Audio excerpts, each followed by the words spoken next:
বিকেলে যেদিন শেফার সাথে বেরোলো সেদিন প্রত্যেকেরই কি গাইগুই আদিফ স্যারকে নিয়ে। প্রদীপ্তা শক্ত করে আদিফকে জড়িয়ে ধরল। অন্ধকার কক্ষে সবার আড়ালে এক টুকরো হাসলো আদিফ। প্রদীপ্তার কানে কানে ফিসফিস করে বলল, দ্রুত ফিরবো, প্রমিস। ফিরে এসে আপনাকে স্বপ্নের মতো আবার বিয়ে করব। প্রদীপ্তা কান্নাকে জবাব দিতে দেরি হয়, তবুও বলে, এটা কি স্বপ্নময় ছিল না? আদিফ বলল, তার চেয়েও বেশি স্বপ্নময়। আপনার শখ পূরণ করব। প্রদীপ্তা নিশ্চুপ। আদিপ মৃদু কণ্ঠে ডাকে, প্রদীপ্তা। শোকাহত প্রদীপ্তা সহজেই জবাব দিতে পারে না। খানিক বাদে আওয়াজ করে শুধু। হুম। আদিপ সেই আগের ন্যায় প্রদীপ্তার কানে কানে মোহবিষ্ট কণ্ঠে বলে ওঠে, জানেন, নিজেকে আজ আর স্বাভাবিক কেউ লাগে না। এক পদ্মলোচনী নারী আমাকে কেমন কেমন বানিয়ে দিয়েছে। তার প্রেমে আমি উন্মাদ হয়ে গেছি। আজ রমনায় বসে থাকা পাগলটা লাগে নিজেকে। আমার জীবনের সমস্ত সুখ, সমস্ত ভালো লাগা, ক্লান্ত বুকের প্রশান্তিটুকু নিয়ে হাজির হয়েছেন তিনি। আমি নিজের কঠোর সত্তা হারিয়ে ফেলেছি প্রদীপ্তা নামক রমণীর কাছে। আচ্ছা, সে কি আমায় ভালোবাসে? কতটুকু বাসে? সে কি স্বীকার করতে পারে না আমি আপনাকে ভালোবাসি, কমান্ডার? প্রদীপ্তা রাগ করতে ব্যর্থ। স্বর বেরোনোর পথটা কেউ শক্ত করে চেপে ধরে আছে মনে হয়। ও নিঃশব্দে চোখের জল বিসর্জন দিল। ভালোবাসি শব্দটা মুখে বলার দুঃসাহস না হলেও সে বাসে, ভীষণ ভালোবাসে আদিফকে। যা নিজের কর্মকাণ্ডে বুঝিয়ে দিল ও। আদিফের একটুকুও বুঝতে অসুবিধা হয় না তা। তবুও সে প্রদীপ্তার মুখে শুনতে চায়, খুব করে চায়। এও জানে প্রদীপ্তা স্বীকার করার মেয়ে না, তার লজ্জা বেশি। আদিপ প্রদীপ্তার মাথায় হাত রেখে বলে, ঘুমান। সেই রাতের বেশিরভাগ সময়টুকু প্রদীপ্তা অশ্রু বিসর্জন দিয়ে কাটায়। আদিফের টি শার্টটা ভিজে উঠেছিল প্রদীপ্তার চোখের জলে, অথচ কিছু বলেনি, একটু সহ্য করার সুযোগ দিয়েছে শুধু। পরবর্তী দিনগুলোতে প্রদীপ্তার জন্য অপেক্ষা নামক ব্যাপারটি ফরজ হয়ে যাবে। ঝলমলে রৌদ্র স্নান ধরনে দীর্ঘদিন বাদে বিশ্ববিদ্যালয়ের ফটকের সামনে হাজির হয়েছে প্রদীপ্তা। পাশের ব্যক্তিটা শক্ত করে তার হাত আঁকড়ে, ভাবসাব এরূপ যে প্রদীপ্তার ছোট্ট শিশু, হাত ছাড়লেই বোধহয় হারিয়ে যাবে। দুজন একত্রে ভার্সিটির ভেতরে প্রবেশ করে। আদিফের যদিও ভেতরে আসার কথা ছিল না, তবে ও জানালো শিক্ষকের সাথে কথা বলার আছে। প্রদীপ্তা এই নিয়ে আর কি বলতে পারে, বরং খুশি মনে আদিফকে নিয়ে এলো। ক্যাম্পাসে হঠাৎই পৃথিলার সাথে দেখা। ভার্সিটিতে থাকাকালীন পৃথিলা প্রদীপ্তাকে খুব আদর করে, ছোট বোনের মতো করে ব্যবহার করে। যেহেতু প্রদীপ্তা পৃথিলার চেয়ে বয়সে ছোট, আজ বহুদিন বাদে দেখা হওয়ায় পৃথিলা বেশ উচ্ছ্বাসিত চিত্তে এগিয়ে এলো। প্রফুল্ল হৃদয়ে শুধালো, কেমন আছেন বড় আপু? হুট করে তুমি সম্বোধনটা আপনিতে চলে যাওয়ায় প্রদীপ্তা বিচলিত হলো। কিছু বলার আগেই পৃথিলার নজর আটকায় আদিফের পানে। আদিফ অন্যদিকে চেয়ে, পৃথিলার চক্ষু চরক গাছ। কাব্যর বড় ভাই, পৃথিলা এনাকে হাড়ে হাড়ে চেনে। পৃথিলা দিক দিশা পায় না কি করবে। কণ্ঠস্বরে ব্যস্ততা ফুটিয়ে ও বলল, প্রভা, তোমার সাথে পরে কথা হবে, কেমন? আসি। এইটুকু বলেই মেয়েটা এক প্রকার পালালো। প্রদীপ্তা আশ্চর্য হয় পৃথিলার কাণ্ডে, তবে আকপিচ ভাবে না আর। আদিপ প্রদীপ্তাকে শ্রেণীকক্ষ অবধি ছেড়ে দিয়ে নিজের কাজে গেল। বহুদিন পর আসায় প্রদীপ্তার কেমন যেন লাগছে। তার উপর সামিহাকে জানিয়ে আসা হয়নি। জানিয়ে এলে ভালো হতো। ওই মেয়েটা থাকলে প্রদীপ্তা একটু সাহস পায়। প্রদীপ্তাকে আজ বহুদিন পর উদয় হতে দেখে তিথিদের চোখ ছানা বড়া। তিথি বিস্মিত কণ্ঠে ফাইজাকে বলল, ফাইজা, একটা চিমটি কাটতো, দিবার স্বপ্ন দেখছি নাকি? প্রদীপ্তা বিব্রত বোধ করলো। ফাইজা বলে, এতদিন কোথায় ছিলে? আমি তো ভেবেছিলাম পড়াশোনা ছেড়েই দিয়েছো। প্রদীপ্তা নিশ্চুপ ও আশেপাশে তাকালো। দৈবাত দেখলো সামিহা ছুটে ওর কাছে আসছে, হাত দুটো দূর থেকে মেলে দিয়েছে ওকে ধরার জন্য। প্রদীপ্তার মুখে হাসি ফোটে। সামিহা এসে শক্ত করে ওকে জড়িয়ে ধরে বলে, I miss you so much. ঠিকঠাক কলটা তো রিসিভ করিস না। প্রদীপ্তা হাসে শুধু।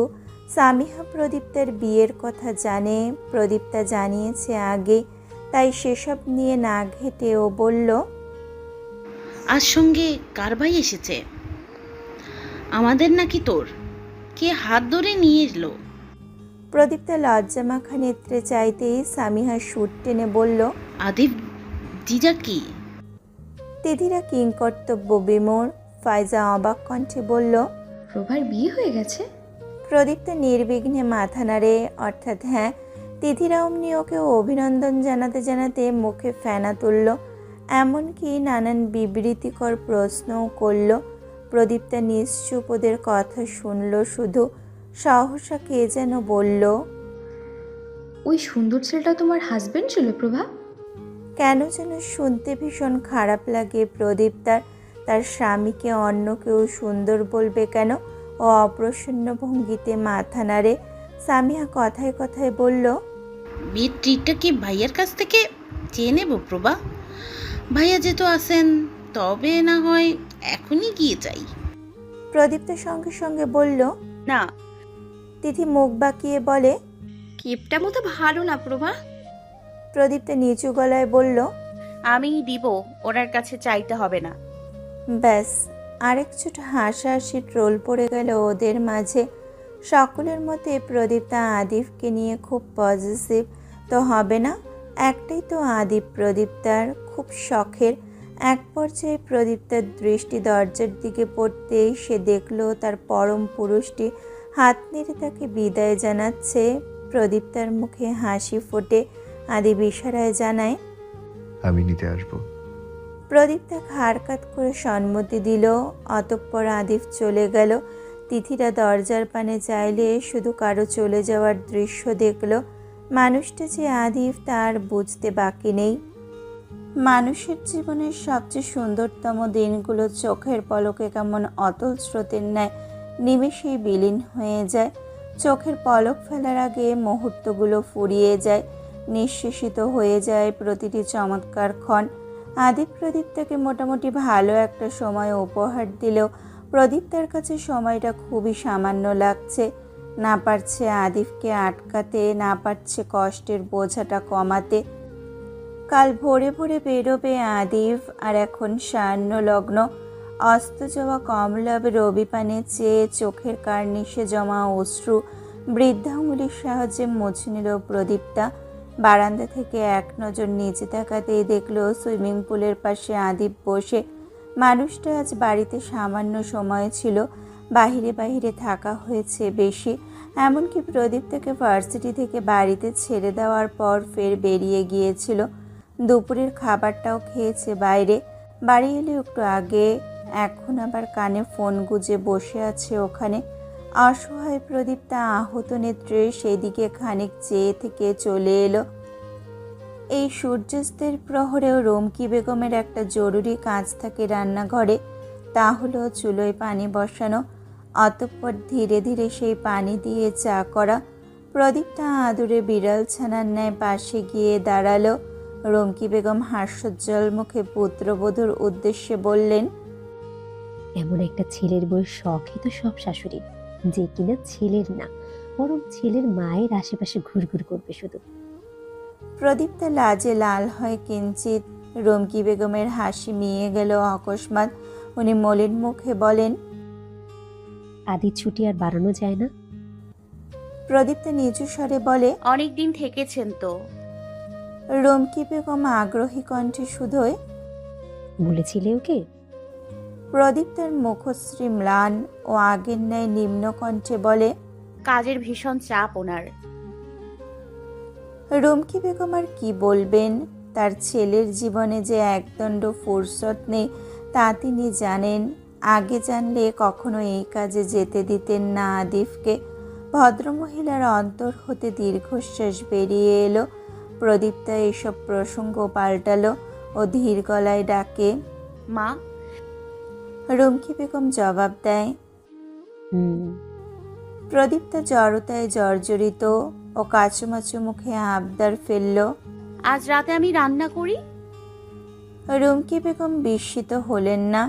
কিন্তু চতুর্নেত্রে প্রদীপ্তার দিকে ঠিকই তাকালেন। প্রদীপ্তা মাথা নত করে দাঁড়িয়ে। উনি বললেন, হাত পুড়িয়ে আমার ছেলেকে খাওয়ানোর ইচ্ছে হলো আজ। প্রদীপ্তা ফের লজ্জা পায়, অস্বস্তি বোধ করে। সত্যি তাই, আদিফের জন্যই এই আবদার। অধরাদের বাড়িতে থাকতে অধরা বলেছিল বিয়ের প্রথম দিকে মিরানকে নিজের হাতে কিছু রান্না করে দিলে মিরান ভীষণ খুশি হয়ে যেত, যা এখনো হয়। তখন প্রদীপ্তারও খুব ইচ্ছে হলো আদিফের জন্য সে রান্না করবে। অধরাকে জিজ্ঞেস করলো আদিফের প্রিয় খাবারগুলোর নাম। তবে তার যে রান্নাঘরে যাওয়া বারণ। 3 মা, বাবা আর তার একমাত্র স্বামী তাকে কোনো প্রকার কাজ করতে দিতে নারাজ। রুমকি বেগম হাসেন। বিয়ের পর সেও নিজের মানুষটাকে রান্না করে খাওয়াতে পছন্দ করতেন।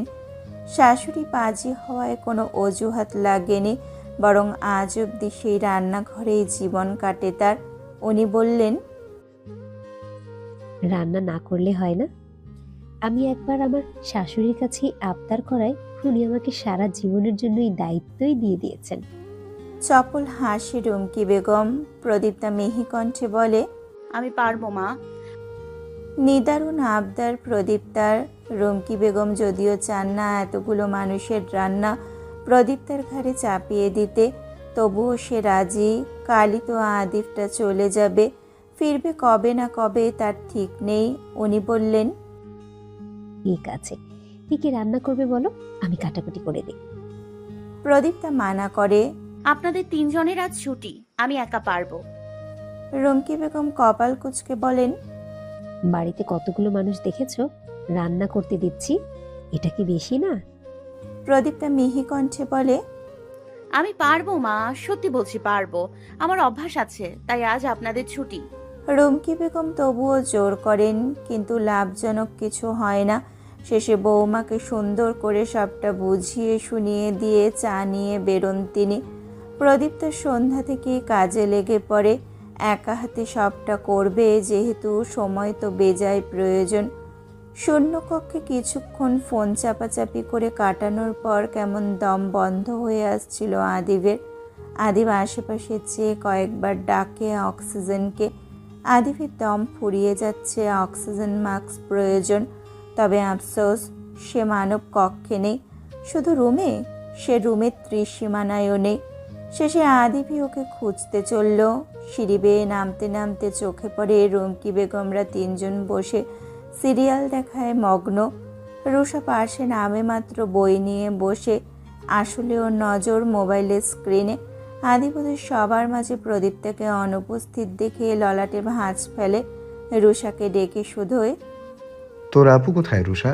সকলে একত্রে আদিফের পানে চেয়ে সম্পূর্ণ কথা অগ্রাহ্য করে চোখ ফিরিয়ে নেয়। তবে রুষা হেসে বলে, বাড়ির বউ বাড়ির কাজ করতে ব্যস্ত, তুমি আসো মায়েদের সাথে বসে সিরিয়াল দেখো। আদিপ বুঝতে পেল না আগাগোড়া। ও বলল, কোথায় উনি? রুষা নাটকীয় ভঙ্গিতে বলল, আপনার গিন্নি হেসেল সামলাচ্ছে মিস্টার তাজরিদ খান আদিব। বাড়ির বউকে তো আর এমনি এমনি বসিয়ে রাখা যায় না, খাটতে এসেছে তাই। আর কথা আগাতে পারল না রুষা। তার জাদ্রেল ভাইটা চোখ গরম করে তার দিকে তাকিয়ে আছে দেখতেই কথা থামালো। রুমকি বেগমরা হেসে ওঠে একসাথে। আদিব রান্নাঘরের দিকে পা বাড়াতে নিলে রুষা তড়িঘড়ি করে উঠল, আপু কিন্তু কাউকে রান্না করে যেতে মানা করছে, এমনকি তোমাকেও। আদিব তোয়াক্কা করলে তো হলোই। আদিব নির্লিপ্তভাবে হেঁটে হেঁটে পৌঁছালো রান্নাঘরে। প্রদীপটা ঘেমে ভিজে একাকার। ফর্সা বদন চুলোর তাপে লাল টকটকে হয়ে গেছে। সারা মুখশ্রী ঘরমাক্ত, খোপা করে বাঁধায় স্পষ্ট দেখা যাচ্ছে পরনের ব্লাউজটা কি মাত্রায় ভিজে লেপ্টে আছে গায়ের সাথে। তবুও আপোষহীন সে। কি যে আনন্দ লাগছে তা কার কাছে গিয়ে প্রকাশ করবেও। বেশি লোকের রান্না হয়, একটু আধটু অসুবিধা হচ্ছে। সবচেয়ে বেশি অসুবিধাটা ভাতের ক্ষেত্রেই হলো। এত বড় পাতিলের ভাতের মার ফেলতে ওকে এক প্রকার যুদ্ধ করতে হয়েছে। তবুও যে পেরেছে তা অনেক। আপাতত কড়াইয়ে খুন্তি নাড়ায় ব্যস্ত সে। আচমকা নির্মেদ উন্মুক্ত কোটিসহ উদরে দৃঢ় হস্তযুগলের তীব্র বেষ্টিত উপলব্ধি করতেই প্রদীপ্তার সারা গা শিউরে ওঠে। দৃশ্যমান সেই অদ্ভুত কম্পন অগত্যা প্রদীপ্তার হাত স্থির হয়ে যায়, সঙ্গে নেত্রপল্লব বন্ধ হয়। আদিবার একটু দৃঢ় করল বেষ্টনী। প্রদীপ্তা স্তম্ভিত কম্পিত কণ্ঠে শুধু উচ্চারণ করল, ছাড়ুন না। তন্মধ্যে আদিব ভারী কণ্ঠে বলে ওঠে, হঠাৎ আমার ওয়াইফের রান্না করার ইচ্ছা হলো কেন? নাকি আপনার শাশুড়ি আপনায় রান্না করতে পাঠিয়েছে? প্রদীপ্ত চট করে চক্ষু খুলল, সঙ্গে সঙ্গে বলল, তো আমি চেয়েছি। আদিব ঝটপট বলে, অথচ আপনার হাজবেন্ড কাল চলে যাচ্ছে, এই সময়টুকু পুরোটা তার সাথে থাকা উচিত না আপনার? প্রদীপ্তা ভাবলেশীনভাবে মিষ্টি কণ্ঠে বলল। সারা রাত থাকবো। আদিব আলতো হাসে। প্রদীপ্তার কানের কাছে মুখ নিয়ে ফিসফিস করে বলে, গট ইট, সারা রাত কিন্তু। প্রদীপ্তের কান ঝা ঝা করে ও তড়িঘড়ি করে বলল, আপনি ছাড়ুন, আমার রান্না পুড়ে যাচ্ছে। আদিব মোটেও ছাড়ার পাত্র নয়, বরং সে তার মতো করেই দাঁড়িয়ে থাকে। প্রদীপ্তার কি করার, এত বড় শরীরটাকে এসে দু হাতে ঠেলে দিলেও সরানো অসম্ভব। ও দীর্ঘশ্বাস ফেলে কড়াইয়ে হাত নাড়াতেই আদিব বলে, হাত লাগবে, আমি করে দিই। প্রদীপ্তা নিস্পৃহ নয়নে একবার বাঁকা চায়। যদিও আদিব তার পেছনে যার জন্য শখ করে রান্না করছে, সেই যদি এসে নিজে রান্না করতে চায় তখন কেমন লাগে? আদিব ঠোঁট কামড়ে হেসে বলে, এমন ভয়ঙ্করভাবে তাকালে কিন্তু ভয় হয় প্রদীপটা।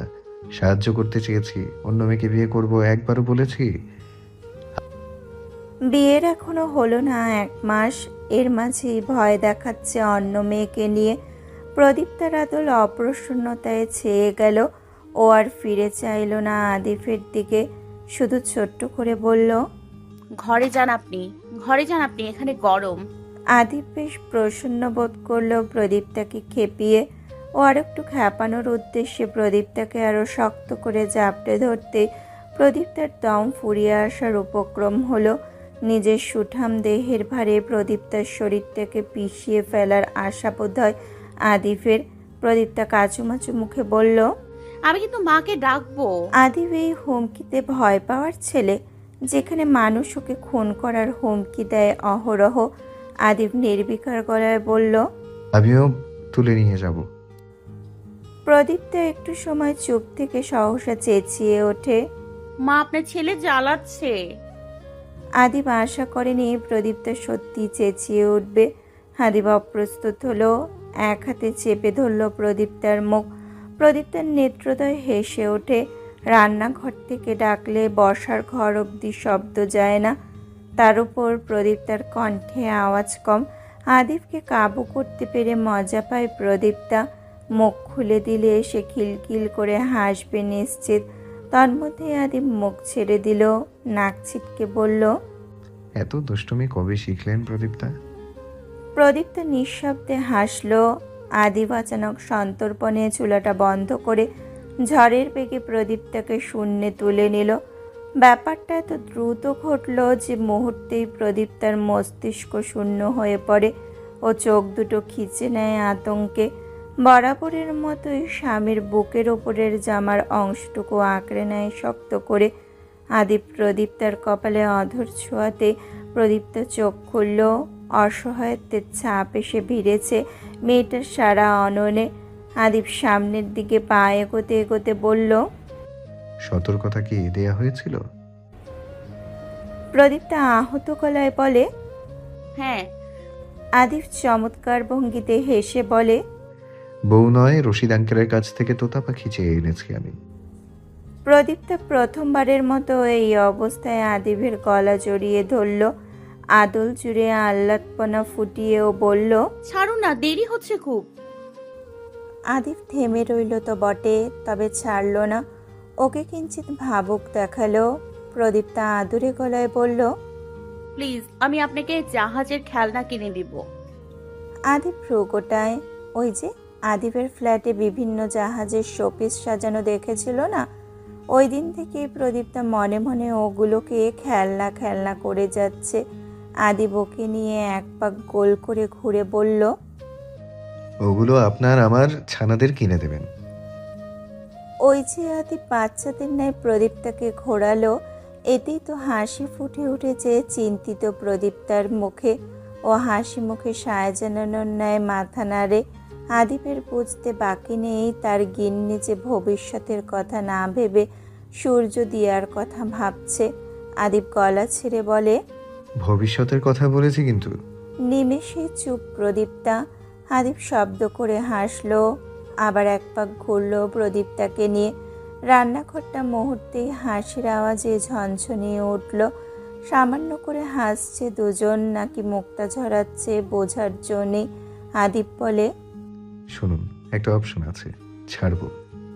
প্রদীপ্তা কৌতূহলী দৃষ্টিতে তাকিয়ে বলে, কেমন অপশন?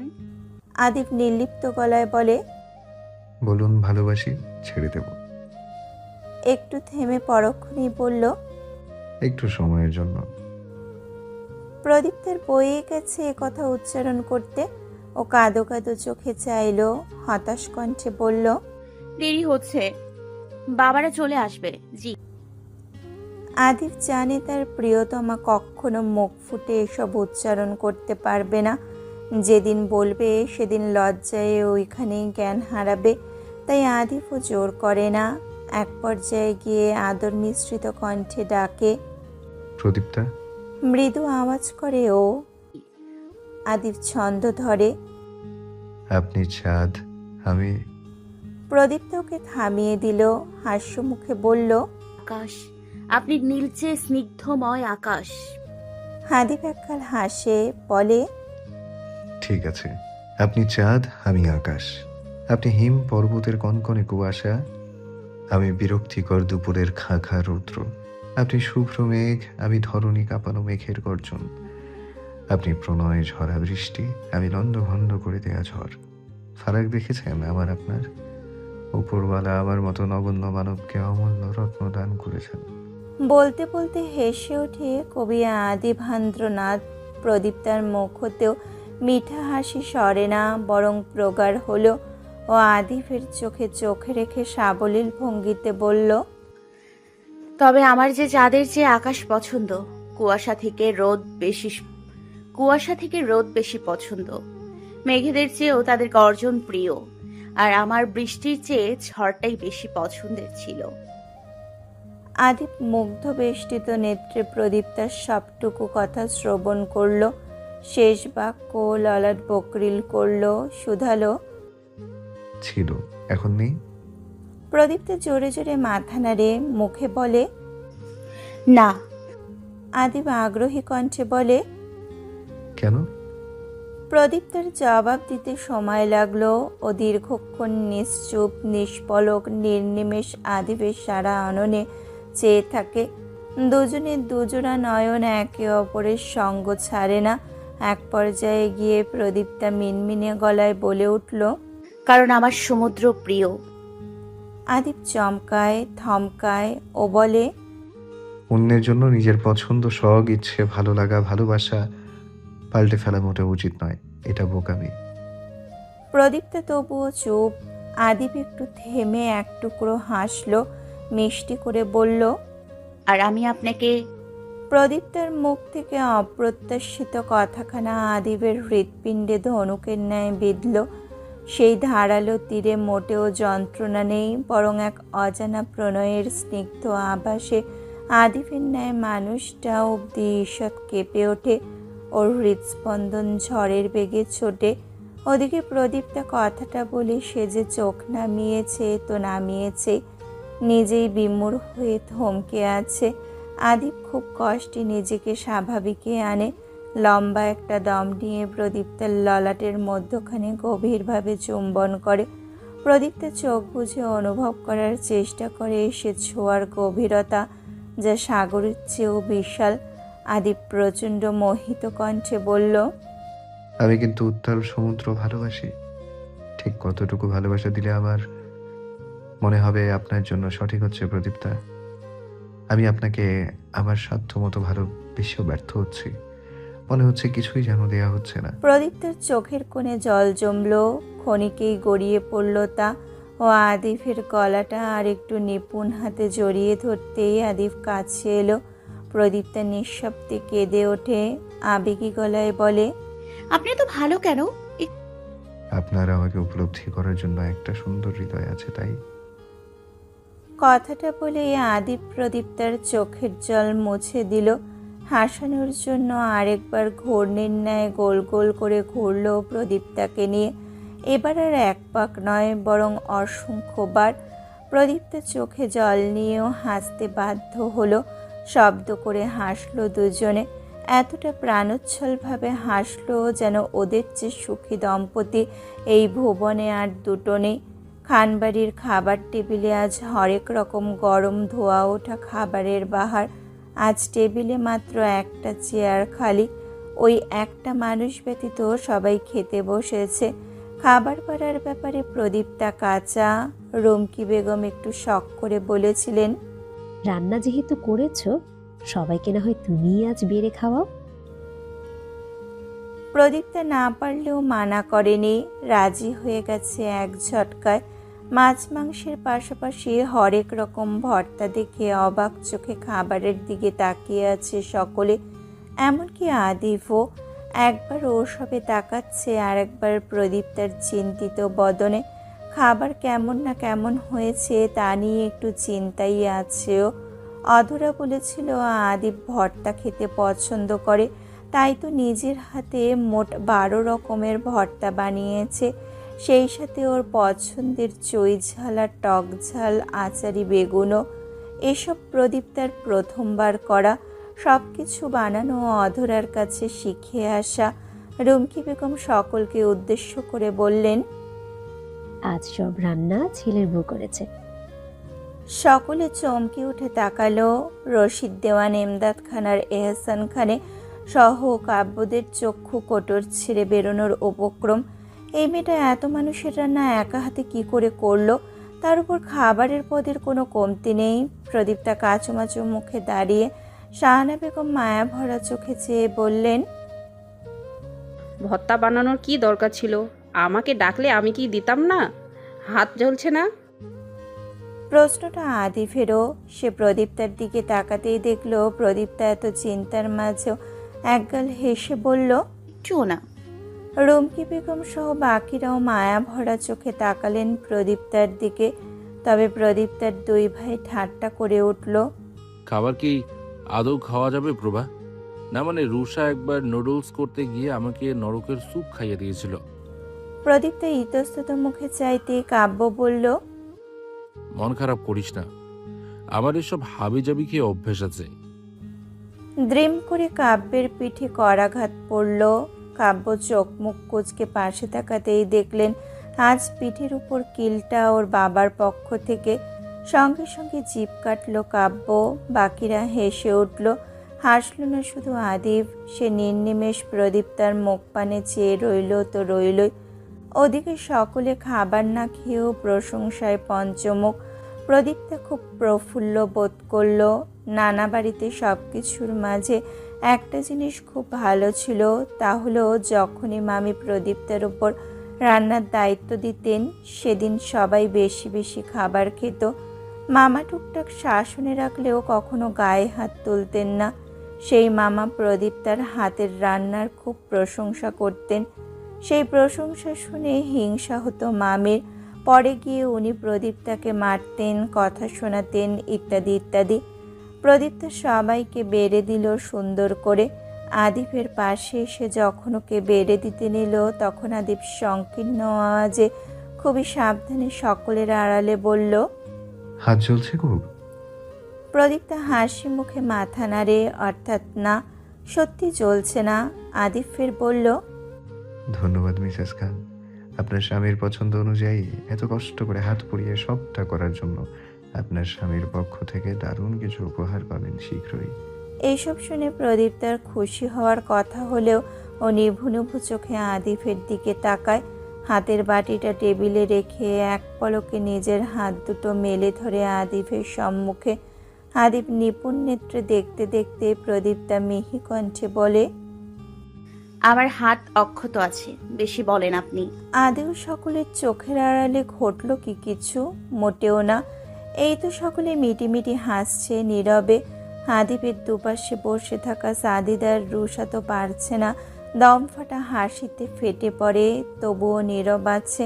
প্রদীপ্তা সেদিক থেকে সরতে নিতেই শীতল বেগম বললেন, বাড়িতে চুই ঝাল তো ছিল না প্রভা, এটা পেলে কোথায়? আসার সময় চুই ঝালগুলো অধরা দিয়েছিল প্রদীপ্তাকে। প্রদীপ্তা মুখ ফসকে তাই বলতে গেলে ও থামলো। এ কথা তো বলা বারণ। সকলে ওর দিকে তাকানো মাত্র আদিব বলল, চট্টগ্রাম থেকে নিয়েছিলাম। ইমদাদ খান বলেন, তোমরা আবার চট্টগ্রামে নেমেছিলে? আদিব নির্দ্বিধায় স্বীকার করলো যে নেমেছিল। সবাই তৃপ্তি সহকারে রাতের আহারটুকু গ্রহণ করলো। সকলে এত বেশি প্রশংসা করলো যে প্রদীপ্তা মুখ থেকে লজ্জামাখা হাসিটা সরাতেই পারল না। খেতে খেতে শাহানা বেগম বললেন, আরে তুই কি মেয়েটাকে আজ রান্না করতে বলেছিলি? ও তো আমাদের পছন্দ অপছন্দ জিজ্ঞাসা অবধি করেনি, তো জানলি কি করে তুই সব পছন্দ করিস? আদিব নির্বিকার গলায় বলে, যে রান্না করেছে ওনাকে জিজ্ঞেস করো। প্রদীপ্তা চোখ নামিয়ে নেয়। ইমদাদ খান রুমকি বেগমকে উদ্দেশ্য করে বলে, শুনছেন আদির মা, আপনার চেয়ে আমার মেয়ে ভালো রান্না করে। কাল যখন থেকে আদিব সম্মান আদান প্রদানের কথাগুলো পরিবারের সামনে বলেছে, তখন থেকেই এই দশা। তিন কর্তার যখন মনে পড়ছে, তখনই তারা নিজেদের গিন্নিকে আপনি সম্বোধন করে ফেলছে। এই নিয়ে তাদের গিন্নিরা প্রচণ্ড ক্ষিপ্ত। তবে ছোটরা মজা নেয়। রুষা, কাব্য আর সাদিদ হেসে উঠল। প্রদীপ্তও নিঃশব্দে হাসে। সাদিদ বলল, ভাইয়া কি সম্মান আদান প্রধান শিখালে সবাইকে? বাড়িটাতে তো সম্মানের চোটে থাকা যাচ্ছে না। ওরা বাড়ি কাঁপিয়ে হাসলো। ইমদাদ খান ধমকে ওঠেন, চুপ করো, তোমাদের মায়ের প্রতি আমার শ্রদ্ধাবোধ না থাকলেও আমার তো আছে নাকি? রুমকি বেগম গরম চোখে স্বামীর দিকে তাকান। সকলের সামনে তীক্ষ্ণ গলায় বলতে ভুললেন না, বুড়ো বয়সে যত সব ভীমরতি। আরেক চোট হাসলো সবাই। এই যে সবাই এত এত প্রশংসা করলো, তার মধ্যে আদিবি রান্না নিয়ে কিছু বলল না, শুধু চুপ করে খেলো। তুলনাময়ীভাবে আজ খাবারটা একটু বেশি খাওয়া হলো তার। এমনিতে মেপে মেপে খাওয়ার অভ্যাস। সকলের খাওয়া শেষ হলে প্রত্যেকেই উঠে গেল। আদিব দেরি করে খাচ্ছিল বিধায় সবাই চলে যাওয়ার পর ও একাই পড়ে রইল শুধু। কারণটা প্রদীপ্তা জানে। প্রদীপ্তাকে আদিব নিজের পাশে ডাকে। প্রদীপ্তা বিনা বাক্যে কাছে যেতেই আদিব প্লেটে খাবার বেড়ে নিল। প্রদীপ্তা নীরব চোখে দেখল। আদিব ভাত মাখাতে মাখাতে বলল, আপনি আমার কাছে দুটো জিনিস চাইতে পারেন। প্রদীপ্তা আগাগোড়া বুঝল না। ও বলল, দুটো কেন? বেশি চাই? হাসলো আদিব, বলল, না, অন্য সময়ে বেশি চাইবেন, আপাতত দুটো। এই মুহূর্তে যা চাইবেন আপনার সেই ইচ্ছাই পূরণ করা হবে। প্রদীপ্তা আগ্রহী কণ্ঠে শুধোয়। আদিব জবাব দেয় না। প্রদীপ্তা এতক্ষণ ধরে মনের মাঝে লুকিয়ে থাকা কথাটাকে এচোটে বের করে আনে। আপনার কি খাবার ভালো লাগেনি? আদিব ভাবলেশীনভাবে বলল, আজ যে আমি ভাত বেশি খেয়েছি আপনি খেয়াল করেননি? বলতে বলতে প্রদীপ্তার মুখে খাবার তুলে দিল। প্রদীপ্তা শান্তভাবে নিল। আদিব বলল, বাকিটুকু তোলা থাক, কেমন? ঘরে গিয়ে প্রকাশ করছি। প্রদীপ্তা কিছুক্ষণ আদিবের দিকে তাকিয়ে রইল। পরক্ষণেই দেখলো কপাল গরম হয়ে উঠছে। ও দ্রুত চোখ নামালো। আদিব বলল, ইচ্ছে দুটো বললেন না? ইচ্ছে? কি ইচ্ছে প্রদীপ্তার? একটা সুপ্ত ইচ্ছা আছে, তবে তাকে আদেও পূর্ণ হতে পারে। প্রদীপ্তা খেতে খেতে অনেকক্ষণ ভাবলো। আদিবও সুযোগ দিল অফুরন্ত। এক পর্যায়ে গিয়ে দেখা গেল প্রদীপ্তা খুব উসকুস করছে, ইতস্তত করছে কিছু একটা বলতে। আদিব প্রদীপ্তার মাথায় হাত রেখে বলে, ডোন্ট ডু দিস, নির্দ্বিধায় বলুন। প্রদীপ্তা খুব আশাবাদী নয়নে আদিবের চোখে তাকালো। নরম কণ্ঠে অস্পষ্ট করে বলল, আপনি কাল থেকে যান। আশ্চর্যজনকভাবে জবাব দিল আদিব। আচ্ছা। আকাশ থেকে সবে জমিনে পড়ার মতো অনুভূতি হলো প্রদীপ্তার। ওর চিত্ত লাফিয়ে ওঠে উচ্ছ্বাসে। কান দুটো কি ঠিক শুনলো, নাকি সম্মুখের মানুষটা মজা করছে? প্রদীপ্তা আগ্রহী কণ্ঠে শুধোয়, সত্যি থাকবেন? আদিব হাসি মুখে মাথা নাড়ে, অর্থাৎ হ্যাঁ। প্রদীপ্তার খুশি আর দেখে কে, আবেগে চোখে জল আসে। মেয়েটা আজ বেশি কাঁদছে না। হ্যাঁ। আদিব গাল বেয়ে জল নামতে দিল না, তার আগেই মুছে দিল, বলল, আরেকটা বলুন। অবশ্যই জিনিস চাইতে হবে। প্রদীপ্তা ভাবল জিনিস? প্রদীপ্তের কিছু চাওয়ার নেই, সব আছে ওর কাছে। ও চাওয়া পাওয়া বলতে আদিবকেই বোঝে, এছাড়া কিছু না। তবুও কেন যেন আজ একটা জিনিসের কথা হুট করে মাথায় এলো। প্রদীপ্তা বলবে কি বলবে না তা নিয়ে দোটানায় পড়তে মনে হলো আদিব কিছু নিয়ে ভনিতা করতে মানা করেছে। ও নিম্ন কণ্ঠে বলল, আমাকে একটা কালো শাড়ি কিনে দেবেন? আদিব সুধাময়ী গলায় বলে, এইটুকুই? সাথে একজোড়া নুপুর দিই? প্রদীপ্তা নিশ্চুপ। আদিব প্রদীপ্তার মুখে আরেক গাল খাবার তুলে দিল, বলল, কাল কষ্ট করে আপনার হাজব্যান্ডের জন্য সুজির বরফি করে দিতে পারবেন না প্রদীপ্তা? সঙ্গে নিতাম। প্রদীপ্তা ঝটপট মাথা নাড়ে, অর্থাৎ সে পারবে।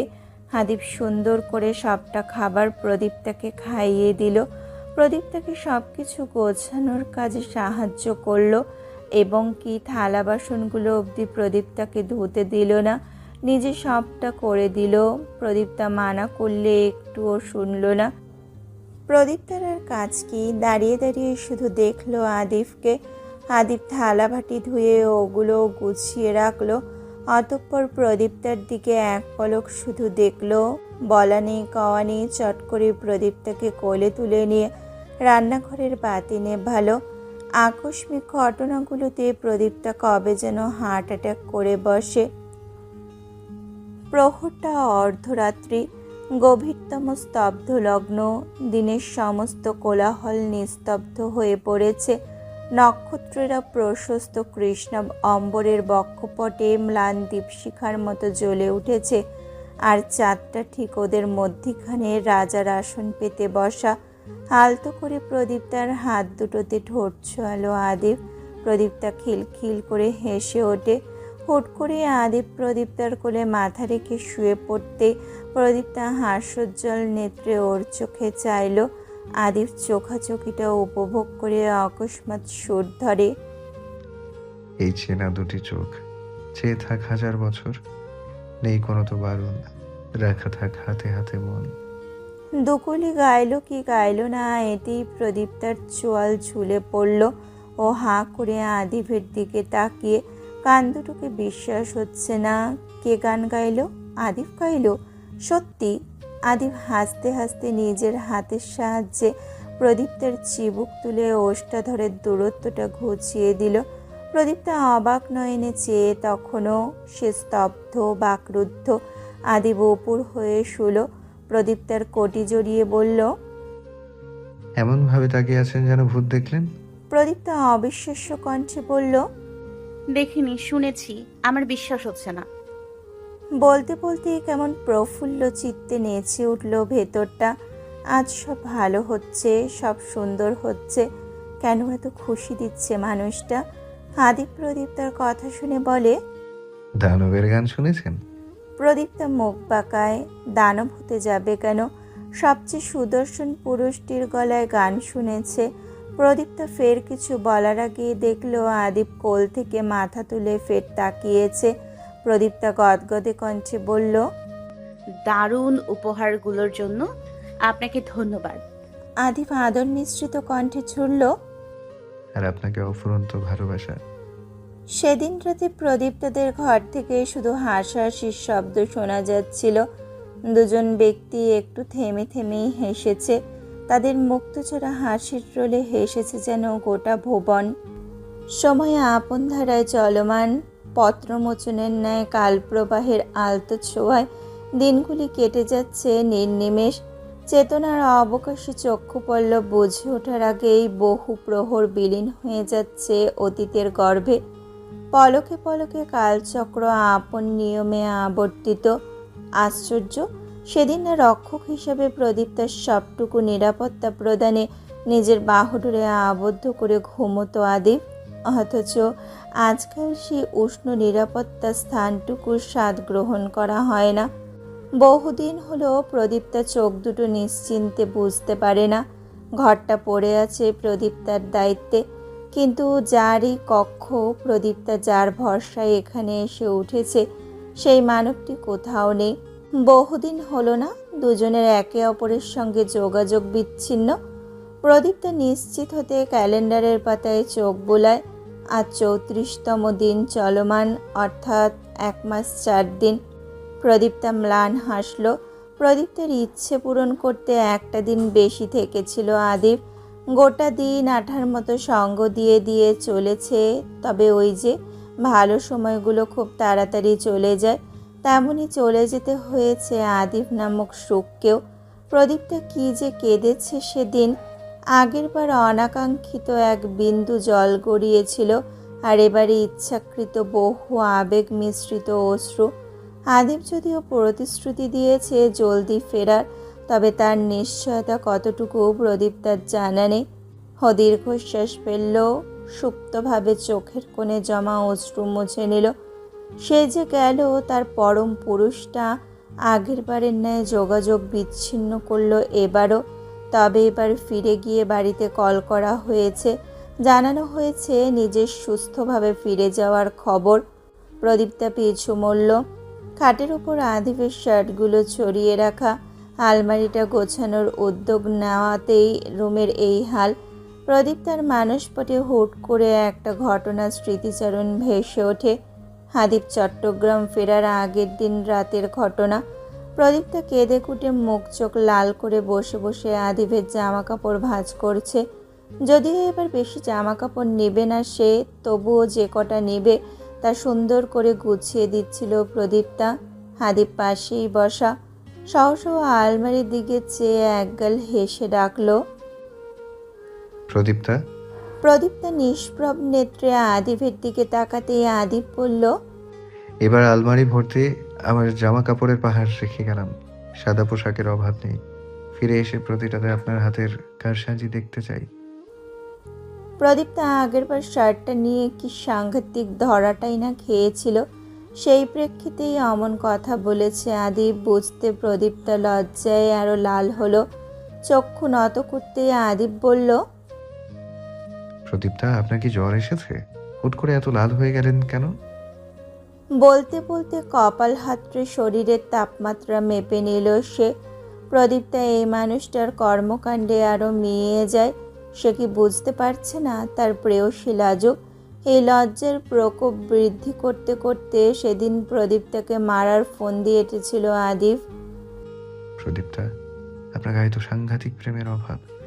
দ্রুত কাছে আসুন, সারিয়ে দিতে হবে। শুনেছি এই রোগ নাকি মরণ ব্যাধি। সেই ঘটনাটুকু মনে পড়তেই প্রদীপ্তার চেহারা হাস্যোজ্জ্বল হলো। আজ সেসব কেমন অতীতের পাতায়। আবার কবে সব দিনগুলো আসবে প্রদীপ্তা জানে না।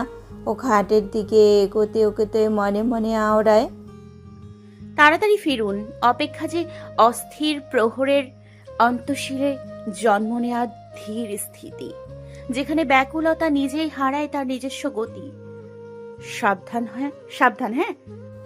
অপরিমেয় নীল আকাশের বুকে সীসার মতো ভারী মেঘস্তূপ থমকে দাঁড়ানো। গোধূলির আলো নিভে যাওয়ার আগেই দিগন্তে জমাট বেঁধেছে এক অনির্বচনীয় উৎকণ্ঠা। মেঘে আচ্ছন্ন সমগ্র অম্বর। গোমট শ্বাসে ভারী হয়ে উঠেছে বাতাসের প্রত্যেকটি স্তর। মহাবিস্ফোরণের পূর্বলগ্নে দাঁড়িয়ে থাকা নিঃশব্দ চিৎকারের ন্যায় নীলাচলের চারপাশ। সমুদ্রটা আজ অদ্ভুত। অনন্ত জলরাশির বুকে সাবলীল উর্মিরা একে একে খসে পড়ছে। সেই শূন্যতা পূরণ করছে ফেনিল উন্মাদনা। ঢেউর আঘাতে বেলাভূমির শুষ্ক বালুকা প্রতি মুহূর্তে সিক্ত ক্ষতবিক্ষত হচ্ছে। উত্তাল স্রোতের সঙ্গে ভেসে চলেছে বিস্তৃত জীবনের ধ্বংসাবশেষ। জীর্ণ কাঠের খণ্ড, মরচে ধরা লোহার খণ্ড, আর বহু নাম না জানা জাহাজের ছিন্ন অঙ্গ। অমাবস্যার অন্ধত্বে কক্সবাজার বন্দর আচ্ছন্ন। বাতিঘরে আলো নেই, মাঝে মাঝে জলে তন্মধ্যেই নিভে যায়। নিবিড় নিস্তব্ধ সমুদ্র ডিঙিয়ে অকস্মাৎ নামহীন পতাকাহীন বিশালতম উচ্চতার কিছু একটার প্রতিবিম্ব দেখা যায়। ইঞ্জিন চলছে অথচ সম্পূর্ণ নৈশব্দ, নোঙর উঠছে অথচ জল কাঁপছে না। আশ্চর্য! ডেকে দাঁড়ানো মানুষগুলো কেমন অদ্ভুত। দূরবীনের সাহায্যে এদিক ওদিক নজর বোলানোতে প্রতিটা কর্মী লিপ্ত। কিছু নিয়ে হয়তো ভীত তারা, তবে কি নিয়ে? প্রশস্ত বালুচর, বিশাল মাঠের চেয়েও সুবিশাল। আশপাশে আঞ্চলিক মানুষজনের দেখা নেই। নিঝুম রাতে কজনই বা জেগে। এই নিকষ আধারে নিঃশব্দে সারিতে সারিতে ভারী বুট পরিহিত পথগুলো সতর্কতা অবলম্বন করে সামনে এগোচ্ছে। ওয়াকিটকির সাহায্যে একজন অপরজনের সঙ্গে সংযুক্ত। সকলের চেয়ে কয়েক কদম এগিয়ে থাকা মানুষটা শকুনি নেত্রে এপাশ ওপাশ পরখ করছে। শুধু কি তাই, সে নিজের মাধ্যমে পুরো একটা নৌসেনার দলকে গাইড করছে। তার কিছু হয়ে গেলেও যাতে পুরো দলটা ঠিক থাকে এমন মনোভাব নিয়ে এগোচ্ছে। আচ্ছা, কি করছে তারা? তন্মধ্যে দুপাশ হতে দুটো নৌবাহিনীর টহল জাহাজ এগিয়ে এলো। মাঝখানে পড়ে গেল নামহীন জাহাজটা। মুহূর্তেই ভারী হলো পরিবেশ। কতগুলো পায়ের ছোটাছুটিতে দুলল জাহাজটা, অথচ পালানোর পথ নেই বললেই চলে। নীরবতার বুক চিরে সহসা ধাতব গর্জন উঠল। সেই অদ্ভুত রে আওয়াজের সঙ্গে সঙ্গে অন্ধকারে জ্বলে উঠল কেমন আতঙ্ক। নামহীন জাহাজটি ছুটতে গিয়ে থমকে দাঁড়ায়। জল ছিটকে ওঠে, রক্তের মতো লালচে হয়। ডেকের উপর বিশৃঙ্খলা ছড়িয়ে পড়ে নিমেষেই।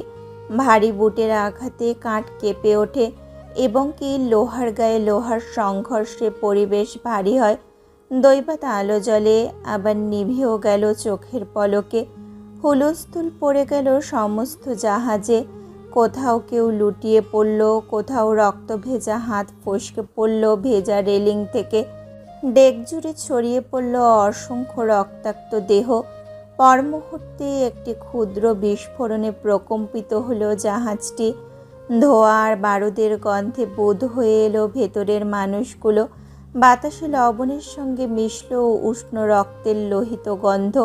সেই মুহূর্তে ওয়াকিটকি মুখের সামনে ধরে কমান্ডার জানান, commander Tashrid Khan Adib speaking. Operation successful sir. Hand gloves খুলে হাত দুটো সামনে এগিয়ে ধরতেই বোতল থেকে জল ঢেলে হাত দুটো ভিজিয়ে দিল আরমান উদ্দিন। সাথে সাথে জলে হাত দুটো ধুয়ে নিল আদিব। ঘরমাক্ত সারা শরীর, ছিটে ফোটা রক্তের ধাঁচ আছে পোশাকে। আদিব শক্ত চোখ মুখে বালুর ওপর বিছানো আস্তরণে বসে পড়ল।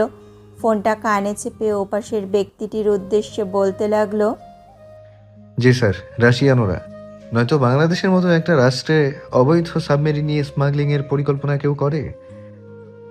স্যার, বেশিরভাগ লোকই মারা গেছে। জি জি, ওকে বাঁচিয়ে রাখা হয়েছে। ওর ব্যাপারটা সরকার দেখবে। এইটুকু বলেই আদিব কল কাটল। আশেপাশে সবাই ঘরমাক্ত শরীরে বসে আছে। গোটা সমুদ্র পার আজ নৌবাহিনীর দখলে। আদিব ভারী দম নিয়ে সমুদ্র পানে তাকালো। 2 বছর ধরে সাজানো পরিকল্পনাটা আজ সফল হয়েছে। আদিবের গত 1 মাস যাবৎ নির্ঘুম রাত্রির পারিশ্রমিক হিসাবে এইটুকু সাফল্য অমূল্য ছিল। ও নিজের হাতের দিকে তাকালো। কোনো মিশনে যদিও কারোর হাতে খড়িটড়ি কোনো সামগ্রী দেখা যায় না, তবে আদিবের হাতে পড়ে আছে একটা কালো রঙের ব্রেসলেট। এটা শেফার দেওয়া আর আদিবের সবচেয়ে পছন্দের। এর কারণ আদিব ব্রেসলেটটা খুলল। ব্রেসলেটটা উল্টো করে ধরতে একজোড়া নারী হরিণী নয়ন আদিবের চোখে বন্দী হলো। কি অপূর্ব সেই চাহনি! আদিবের বক্ষ এফোর ওফোর করে ফেলা চাহনি। আদিব দীর্ঘশ্বাস ছেড়ে পুনরায় পড়ে নিল সেটা।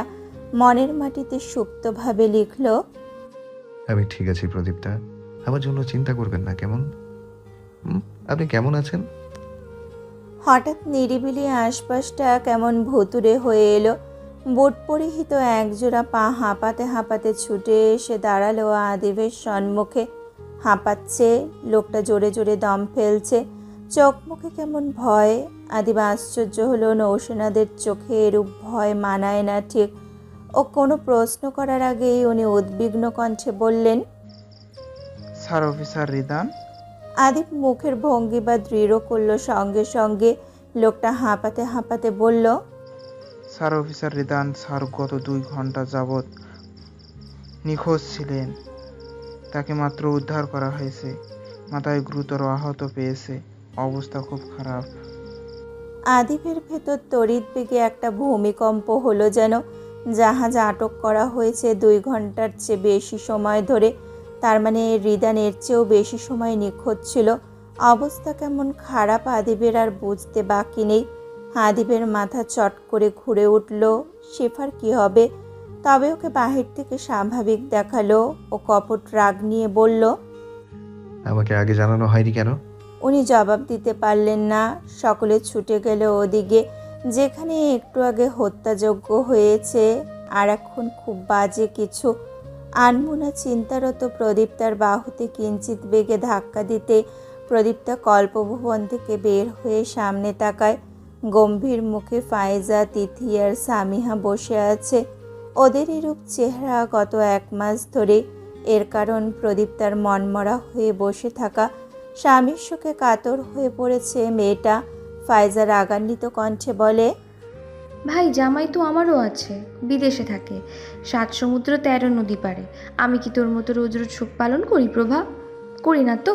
একটু হাস তো, তোকে কেমন যেন লাগে এভাবে দেখতে। প্রদীপ্তা নিশ্চুপ। সামিহা বলল, আচ্ছা ভাইয়া কোন দেশে থাকে বল? তোদের কি কথাবার্তা হয় না? হলে এমন হুতুম পেঁচা সেজে বসে থাকিস কেন? প্রদীপ্তা এবারও নিশ্চুপ। তিথি নরম কণ্ঠে বলে, ভাইয়া চলে আসবে তাড়াতাড়ি, তুই মন খারাপ করে থাকিস না, এইভাবে তোকে দেখতে ভালো লাগে না। প্রদীপ্তা নিম্ন কণ্ঠে বলল, আমি এমনি চুপচাপ থাকি, ওনার জন্য মন খারাপ একবারও করেছি? ওরা 3 জন একসাথে বলল, আমরা বুঝি। প্রদীপ্তা সামান্য হাসে। আসলেই বুঝে, কিন্তু কি করে বুঝে? 3 জন 3 দিক থেকে প্রদীপ্তাকে জাপটে ধরল। প্রদীপ্তা এদের কর্মকাণ্ডে অবাক না হয়ে পারে না। মানুষ এত ভালো কি করে হয়? ড্রয়িং রুমে হাসি খুশি খান পরিবারটা বসে। মৃদু কয়েক কদম ফেললেও ঝনঝন করে শব্দ করে রমণীর পায়ের একজোড়া নূপুর। নূপুরে তুলনাময়ীভাবে বাজনাগুলো বেশি থাকায় রমণী যেদিকে কদম ফেলে সেদিকটাই মুখরিত হয় বিশেষ এক ঝনঝনানিতে। এই নূপুর জোড়া কবে পড়া হয়েছিল? সিঁড়ি বেয়ে নামতে নামতে মনে করল প্রদীপ্তা। আদিব যেদিন চলে যাবে তার আগের দিনের কথা। সেদিন প্রদীপ্তা ঘুম থেকে ওঠার আগেই বাড়ি থেকে বেরিয়েছিল আদিব। যখন সে ফিরেছিল তখন অবশ্য প্রদীপ্তা জেগে। তপ্ত দুপুর, বারান্দা জুড়ে সোনালি রোদ্দুরের হাস্যোজ্জ্বল ছড়াছড়ি। প্রদীপ্তা স্নান সেরে বেরিয়েছে। ভেজা চুলগুলো মুছতে মুছতে বারান্দায় এসে দাঁড়াতেই দেখল টেবিলে একটা শপিং ব্যাগ রাখা, সঙ্গে একটা সাদা গোলাপ। হঠাৎ লাল গোলাপ ছেড়ে শুভ্র গোলাপ দেওয়াতে আশ্চর্য হলো প্রদীপ্তা। ও আস্তে করে প্যাকেটটা তুলতেই নজর পড়ে ছোট্ট একটা চিরকুট, যাতে লেখা, আমার ভালোবাসার ছোট্ট একটি খাইশ পূরণের প্রচেষ্টা, দেখুন পছন্দ হয় কিনা। প্রদীপ্তা হাস্যবদনে প্যাকেটটা থেকে একটা কালো মসৃণ শাড়ি বের করে আনলো। শাড়িটা আধুনিক ধাঁচের, খুব বেশি কারুকার্য না থাকলেও ভীষণ সুন্দর। প্রদীপ্তার পছন্দ হলো ভারী। তবে যে এত সুন্দর উপহারটা দিল তাকে দেখা হলো না। আজ প্রদীপ্তা সবার কাছে উপহার পেয়েছে। রুমে ছোটোখাটো উপহারের পাহাড় জমেছে। কাল রাতে প্রথমবারের মতো রান্না করার উপহার। শাশুড়িমা ভালোবেসে স্বর্ণের কানের দুল দিয়েছে। শাহানা বেগম শাড়ি, শীতল বেগম হাতবালা, আর তার বাবারা তো আছেই। কত কিছু যে দিয়েছে তার উল্লেখ করতে। এমনকি প্রদীপ্তার 2 ভাইও তাকে উপহার স্বরূপ কয়েকখানা শাড়ি দিয়েছে। রুষা বই দিয়েছে। প্রদীপ্তা এদের কর্মকাণ্ডে হেসেই শেষ। এত কিছুর কি প্রয়োজন ছিল? প্রদীপ্তার 2 চোখ আদিবকে খুঁজল। সহসা দৃষ্টি সুইমিং পুলের পাশে পড়তেই দেখল আদিব পেতে রাখা চেয়ারে বসে ফোন ঘাঁটছে। প্রদীপ্তা কিছুক্ষণ সেদিকে তাকিয়ে থেকে এবার বারান্দার সিঁড়ি ভেঙে নিচে নামলো। নিঃশব্দে গিয়ে আদিবের পাশে দাঁড়াতেই আদিব চড়াত করে তাকালো ওর দিকে। প্রদীপ্তা ঘাবড়ে গেল। ঈষৎ পরক্ষণেই স্বাভাবিক হলো। প্রদীপ্তাকে স্বাভাবিক দেখতে বোধহয় আদিবের সহ্য হয় না। তৎক্ষণ কি করলো, প্রদীপ্তার সামনে হাঁটু গেড়ে বসে পড়ল। প্রদীপ্তা হকচকিত হলো। চক্ষুজোড়া বৃহৎ আকার ধারণ করতে অনাকাঙ্ক্ষিত এক ঘটনা ওকে কিংকর্তব্য বিমূঢ় করে দিল। আদিব পকেট হাতড়ে একজোড়া নূপুর নিয়ে এলো। তন্মধ্যেই প্রদীপ্তার পায়ে তা পরিয়েও দিল। কি চমৎকার দেখতে নূপুর জোড়া! প্রদীপ্তা না বলতে পারলো কোনো কিছু, না করতে পারলো কোনো আওয়াজ। প্রদীপ্তা বিস্ময়ে হতভম্ব হয়ে মুখ হয়ে চেয়ে রইল শুধু। সহসা আদিব উঠে দাঁড়াতেই প্রদীপ্তা ধ্যানে ফিরে চমকে ওঠার ন্যায় কেঁপে উঠতেই আদিব ওর দুবাহুতে হাত রাখে, বলে, আপনার পায়ে নূপুরগুলো কি সুন্দর মানিয়েছে দেখুন। প্রদীপ্তা ফ্যাল ফেলে চোখে আদিবের দিকে তাকিয়ে শুধু। আদিব প্রদীপ্তার একটু কাছে এলো, অতঃপর মৃদু আওয়াজে বলল, প্রিয়তমার সুন্দর পায়ে রৌপ্য নূপুর, ধ্বনিতে চঞ্চল হৃদয়। দৃষ্টি যতই বিচ্ছিন্ন থাকুক, কর্ণকুহরে যেন চিরস্থায়ী হয়। প্রদীপ্তা টুপ করে চোখের পলক ফেলল, সঙ্গে সঙ্গে হেসে ফেলল আদিব। প্রদীপ্তা সম্পূর্ণ ঘটনাটা এবার বুঝতে পেরে থতমত খেলো। এই লোকটা পারেও বটে। ফের আদিব বলল, পছন্দ হয়েছে? প্রদীপ্তা নিজের পায়ের দিকে তাকিয়ে এক টুকরো হাসি উপহার দিয়ে বলল, ভীষণ। আচ্ছা। এইটুকু বলতে বলতে পা আর একটু বাড়াচ্ছিল আদিব। এই খোলামেলা জায়গায় নাকি আবার মানুষটা এসে জাপটে ধরে, সেই ভয়ে প্রদীপ্তা আদিবের বুকে মৃদু ধাক্কা দিতে অপ্রত্যাশিত একখানা কাণ্ড ঘটল। চোখের পলকে আদিব উল্টে পড়ল সুইমিং পুলে। প্রদীপ্তা খানিক চমকে উঠল বটে, তবে পরমুহূর্তে খিলখিল করে হেসে উঠল। সারা বাগান জুড়ে সেই হাসির তাণ্ডব চলল। আদিব পানি থেকে মুখ তুলে বলল, এটা কি হলো? প্রদীপ্তা জিভ কাটল, বলল, বিশ্বাস করুন, অনিচ্ছাকৃত। আদিব বলল, মানলাম, এবার টেনে তুলুন তো। বলেই হাতটা বাড়িয়ে দিল আদিব। বোকাশোকা প্রদীপ্তা দেখল না সুইমিং পুলে ওঠানামার জন্য বরাদ্দকৃত সিঁড়িটা, আর না ভাবলো এই ভারী শরীরটা কি করে সে তুলবে এসব। ও নির্দ্বিধায় হাতটা ধরতেই আদিবের অতর্কিত হামলার শিকার হলো। এক ঝটকায় পানিতে ঝাঁপিয়ে পড়ল ওর শরীরটা। এলোমেলোভাবে আদিবের বুকে ভয়ে জুবুধুবু হয়ে রইল পাতলা দেহটা। আদিব অবশ্য শক্ত করে ধরে রাখলো। বলা তো যায় না কখন খেই হারিয়ে বসে। আদিব লক্ষ্য করে প্রদীপ্তা অস্বাভাবিকভাবে কাঁপছে, পারছে না আদিবের পরনের পোশাকটাকে খাবলে ওর শরীরের ভেতরে ঢুকে যেতে। এত ভয় কিসের? আদিব প্রদীপ্তার মাথায় নিরাপদ হাতটা তুলে রাখলো, আশ্বস্ত করে বলল, কিছু হয়নি প্রদীপ্তা, চোখ খুলুন, আমি আছি তো। প্রদীপ্তার ভ্রম কাটে এমদাদ খানের ডাকে। এক ঝলকে অতীত থেকে বেরিয়ে বর্তমানে ফিরল প্রদীপ্তা। কোথায় আদিব? কোথায় সে ভরসার হাতটা? কোথায় সেই দুষ্টু মিষ্টি খুনসুটিগুলো? প্রদীপ্তা সন্তর্পণে দীর্ঘশ্বাস ফেলে মুখে চওড়া হাসি ফুটিয়ে সকলের কাছে এগোলো। যদিও সকলে নেই এখানে, মহিলারা সবাই রান্নাঘরে কিংবা অন্য কোথাও, শুধু রুষা আছে বাবা আর ভাইদের সাথে বসে। প্রদীপ্তা এমদাদ খানের পাশে গিয়ে বসলো। এতক্ষণ সকলের মাঝে আড্ডা সরছিল। হঠাৎ কি মনে করে যেন এমদাদ খান টেলিভিশনটা খুললেন একটু। এমদাদ খান প্রদীপ্তাকে বললেন, ভার্সিটিতে আজ কি করলে?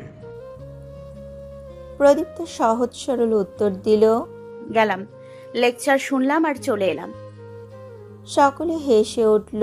কি সাবলীল উত্তর! এমদাদ খান বললেন, আদিবের সাথে যোগাযোগ হয়েছে? প্রদীপ্তা হাসি মুখে জবাব দিতে যাচ্ছিল, হঠাৎ করে টেলিভিশনের পর্দায় চোখ আটকালো। পাশ থেকে রুষারা চেঁচিয়ে উঠল, ভাইয়া না? সকলের দৃষ্টি টেলিভিশনের পর্দায় আটকালো। কাল মধ্যরাতে বাংলাদেশ নৌবাহিনী কতটা কৌশলের সাথে একটা ৩০০ কোটি টাকার ড্রাগস সমেত জাহাজ আর সন্ত্রাস বাহিনীদের আটক করেছে তাই নিয়ে সংবাদ পাঠ করা হচ্ছে। সেই সাথে আজ সকালের কিছু কিছু দৃশ্য দেখানো হচ্ছে।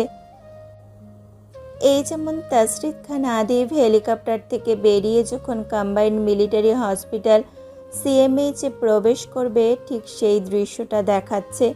সাংবাদিকরা তাকে ঘিরে ধরলে সে প্রচণ্ড বিরক্তি নিয়ে চলে যেতে চায়, তবে অগত্যা থামতে হয়।